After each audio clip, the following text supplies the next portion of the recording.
Arizona has a serious problem. Arizona's bodies of water are steadily declining more and more every year, according to the Arizona Department of Water Resources. Arizona is entering its 29th year of a long-term drought, with 99% of the state experiencing some kind of water shortage, and 87% of the state is in extreme drought. Unfortunately, water shortage isn't a problem just localized to Arizona. 92% of the western United States is also facing the same problem. Well, only 5 years ago, only 61% of the country was suffering from water shortages. So it's easy to see how this is a steadily, rapidly growing problem. Many experts claim that the United States is heading towards a mega drought and a full-on water crisis in which Arizona would be the worst affected.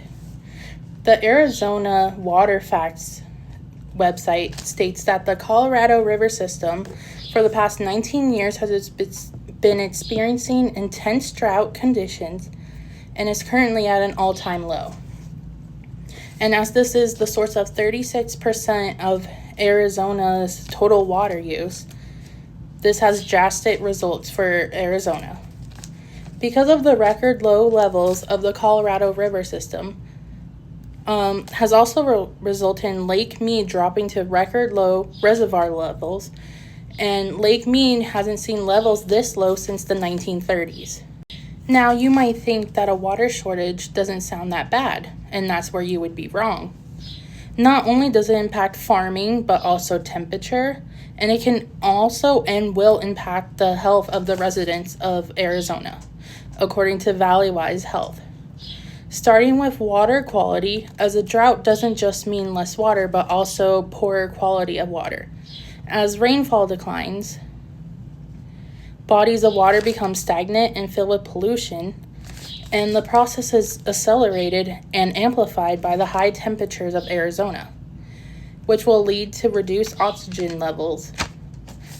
Runoff to drought-related wildfires can also bring harmful debris and sediment into water sources, killing fish and other aquatic life, and reducing the overall quality of the water.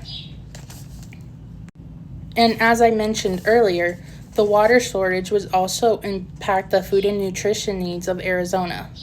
As waterfall declines, the fewer crops farmers would be able to grow, which means higher food prices as it isn't as readily available, which would lead to food shortages and less diversity of produce.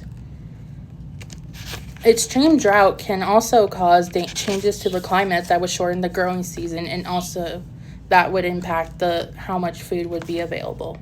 And water shortage would also lead to disease and insects infestation in crops.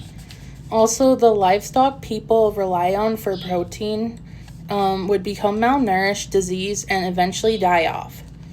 Droughts can also lead to an increase in infectious disease with minimal rainfall. Viruses and bacteria can pollute groundwater and surface water. People who rely with underlying health conditions and people who rely on water from private underground wells would be the most at risk. And people that live in rural areas would also be at risk since they're not as much of a priority as a city. Air quality would also be impacted by water shortages, according to the American Lung Association. Phoenix has the 5th worst air quality of all of the United States cities. The water shortage in Arizona would lead to more extreme air pollution. Dry and dusty weather often creates and leads to wildfires, which would also increase the amount of pollution, smoke particles, and harmful chemicals in the air. These particles irritate bronchial passages in lungs, which causes people with asthma and other chronic respiratory illnesses to be more at risk for complications. These particles also contribute to acute conditions like bronchitis and bacterial pneumonia. So to summarize, with less water, we would have less food, an increase in disease, and temperatures would rise, and in Arizona, we don't need that. It's already hot enough here.